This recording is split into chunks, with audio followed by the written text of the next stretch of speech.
بسم الله الرحمن الرحيم. الحمد لله الذي هدانا إلى الإسلام وأعطانا حبيبه سيدنا نبينا محمد صلى الله عليه وآله وسلم الذي خاتم الأنبياء والمرسلين وعلى آله وأصحابه وأهل بيته أجمعين أما بعد. সম্মানিত দর্শক ও শ্রোতাবৃন্দ, যারা এখন দেখছেন, যারা পরবর্তীতে দেখবেন, সকলকে জানাই আন্তরিক মোবারকবাদ এবং কৃতজ্ঞতা। আমার কথা শোনা যায় কিনা, যদি কোনো ভাই কমেন্ট করেন তাহলে কৃতার্থ হব। স্পষ্ট বোঝা যায় কিনা?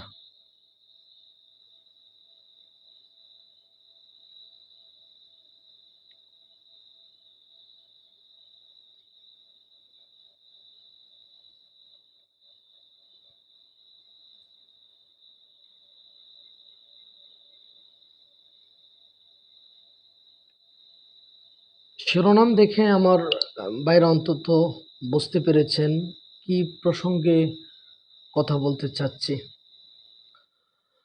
আল্লাহ সুবহানাহু ওয়া তাআলা তার সৃষ্টি জগতের মধ্যে যাকে তিনি সবচেয়ে সুমহান মর্যাদায় সমাসীন করেছেন, যার আরশচুম্বী শান এবং মান, তিনি হলেন প্রিয় নবী রসুল আকরাম সৈয়দুল কাউনাইন সৈয়দুস সাকলাইন মুহাম্মদুর রসুল্লাহ সাল্লাল্লাহু আলাইহি ওয়াসাল্লাম। আল্লাহ তাআলা তার প্রিয় হাবিবকে যতটা না সম্মান দিয়েছেন, কোরআনে কারীমে তার হাবিবকে মেনশন করতে আল্লাহ তাআলা যত সুন্দর ভাষা ব্যবহার করেছেন, আমরা দেখি অন্যান্য নবীদের ক্ষেত্রেও আল্লাহ তাআলা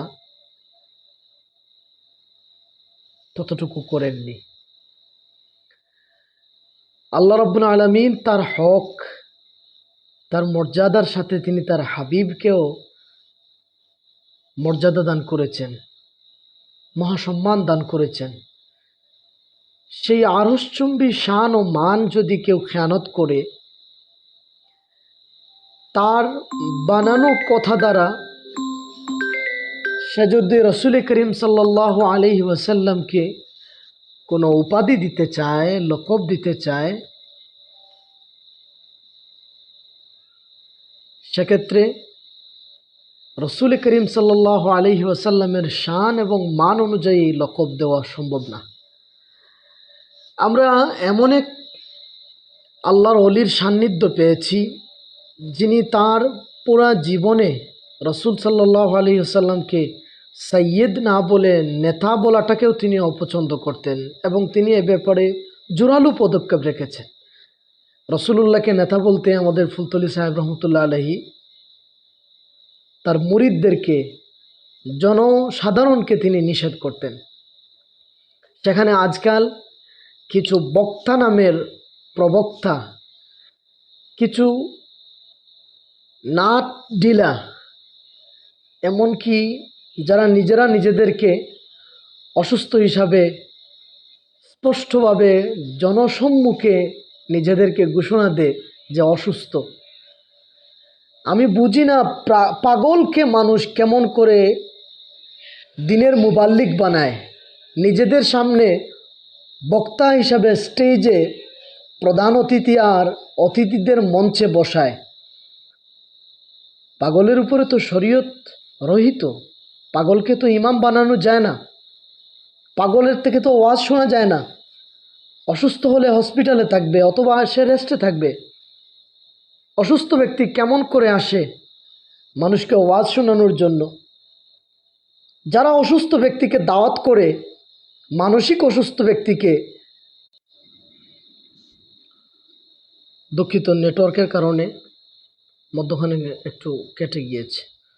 তো প্রিয় ভাইয়েরা, আল্লাহ রাব্বুল আলামিন কোরআনুল কারীমে সূরাতুল আহজাবে 57 নম্বর আয়াতে আল্লাহ বলছেন, ইন্নাল্লাযীনা ইউযুনাল্লাহা ওয়া রাসূলাহু লাআনাহুমুল্লাহু ফিদ দুনিয়া ওয়াল আখিরাহ ওয়া আ'আদ্দা লাহুম আযাবাম মুহিনা। যারা আল্লাহ এবং তার হাবিবকে কষ্ট দেয়, আল্লাহ রাব্বুল আলামিন তাদের উপরে অভিসম্পাত করেন, বর্তসনা করেন, লানত বর্ষণ করেন। এই লানত তাদের জন্য দুনিয়া এবং আখেরাতে, আর তাদের জন্য রয়েছে অপমানজনক শাস্তি। আল্লাহর হাবিব সাল্লাল্লাহু আলাইহি ওয়াসাল্লামকে কেমন করে অপমান করে? রাসূল সাল্লাল্লাহু আলাইহি ওয়াসাল্লামের শানে কেউ যদি অসংলগ্ন কোনো কথা বলে, যে কথা দ্বারা রাসূল সাল্লাল্লাহু আলাইহি ওয়াসাল্লামের শান এবং মানের খেয়ানত হয়, এটা রাসূল সাল্লাল্লাহু আলাইহি ওয়াসাল্লামকে কষ্ট দেওয়ার শামিল। সুতরাং কোরআনুল কারীম থেকে আরেকটা আয়াত আপনাদেরকে শোনাই। সূরাতুত তাওবা 65 এবং 66 নম্বর আয়াতের মধ্যে আল্লাহ তাআলা বলেন, কুল আবিল্লাহি ওয়া আয়াতিহি ওয়া রাসূলিহি কুনতুম তাস্তাহজিউন লা তা'তাযিরু ক্বাদ কাফারতুম বা'দা ঈমানিকুম। আল্লাহর হাবিব সাল্লাল্লাহু আলাইহি ওয়াসাল্লামের ব্যাপারে আল্লাহ তাআলা বলেন, তোমরা কি আল্লাহ ও তার আয়াত এবং তার রাসূলকে নিয়ে ঠাট্টা করেছিলে? অজুহাত দিও না, তোমরা তোমাদের ঈমানের পর কাফির হয়ে গেছ। ঈমান আনার পরে রাসূল করিম সাল্লাল্লাহু আলাইহি ওয়াসাল্লামের শান এবং মান খেয়ানত হয়, রাসূল সাল্লাল্লাহু আলাইহি ওয়াসাল্লামের সুমহান মর্যাদার হানি হয়, এরকম কোনো শব্দ যদি কোনো মানুষ উচ্চারণ করে, সে মুমিন হোক, সে কাফির হোক, মুমিন হলে তো অবশ্যই সে কাফির হয়ে যায়, আর যদি কাফির হয় তবুও তার এই পৃথিবীর আলো বাতাস গ্রহণ করার কোনো অধিকার তার থাকে না। গত কয়েকদিন আগে এক মসজিদে খুতবায় নাকি এক মিম্বর বলেছিল, আমার রাসূল সাল্লাল্লাহু আলাইহি ওয়াসাল্লামকে পিয়ন, সবজি বিক্রেতা আমার এক ভাই, তার বরদাস্ত হয় না রাসূলুল্লাহর শানে সেই অপমানজনক কথা, তিনি তাকে হত্যা করার জন্য। কারণ তিনি জানেন এই দেশে ব্লাসফেমি আইন নাই, এই দেশে রাসূল সাল্লাল্লাহু আলাইহি ওয়াসাল্লামের ইজ্জত নিয়ে ছিনিবিনি অতীতেও খেলা হয়েছে, বর্তমানেও হচ্ছে, তার বিচার হবে না। তিনি জানতেন, এজন্য নিজের হাতেই তিনি বিচারের দায়িত্ব তুলে নিয়েছিলেন। আমরা সেই ভাইয়ের ব্যাপারে অনেকে উপহাস করেছে, আবার অনেকে সেই ভাইয়ের পক্ষে কথা বলেছে। সে একজন জনসাধারণ হয়ে রাসূল করিম সাল্লাল্লাহু আলাইহি সাল্লামের অপমানকে সহ্য করতে পারে নাই,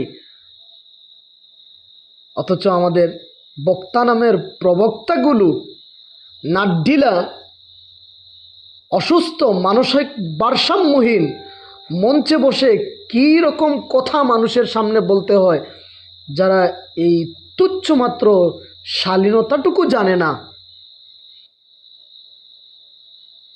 তারা রাসূল করিম সাল্লাল্লাহু আলাইহি ওয়াসাল্লামকে নাউযুবিল্লাহ মাআযাল্লাহ আল-ইয়াযু বিল্লাহ সাংবাদিক বলে, আর তার পক্ষে সাফাই গাওয়ার জন্য আরও কিছু লোক তৈরি হয়ে গেছে, যে তিনি কোন অর্থে বলেছেন, কি অর্থে বলেছেন, ব্যাখ্যা বিশ্লেষণের জন্য আরও কিছু লোক পোস্ট করতেছে।